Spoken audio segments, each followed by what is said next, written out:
সম্পর্ক যখন নতুন থাকে তখন মানুষ অজুহাত খোঁজে কথা বলার জন্য, আর সম্পর্ক যখন পুরনো হতে থাকে তখন মানুষ অজুহাত খুঁজে এড়িয়ে চলার জন্য। এই কথাটা কতটুকু সত্যি আমি জানি না, তবে কিছু কিছু মানুষের ক্ষেত্রে কথাটা একদমই সত্যি।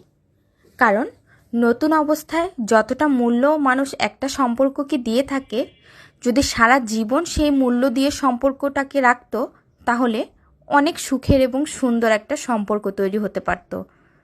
কিন্তু কিছু কিছু সম্পর্কের ক্ষেত্রে দেখা যায় যত পুরনো হতে থাকে ততই সম্পর্কের মানুষগুলো যেন দূরে সরতে থাকে।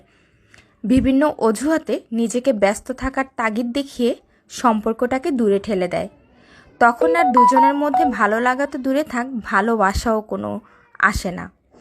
আর এটা যদি হয় কোনো স্ত্রী, কোনো হাজব্যান্ড কিংবা কোনো বন্ধু, সবার ক্ষেত্রে প্রযোজ্য। কারণ সম্পর্কের ক্ষেত্রে দূরত্ব তখনই আসে যখন মন থেকে দূরত্ব চলে আসবে, তখন সম্পর্কেও দূরত্ব আসবে। এটাই স্বাভাবিক। বাস্তবতা অনেক কঠিন।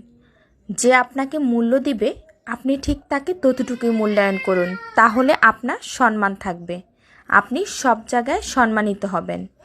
এই কথাটা মিলিয়ে নেবেন।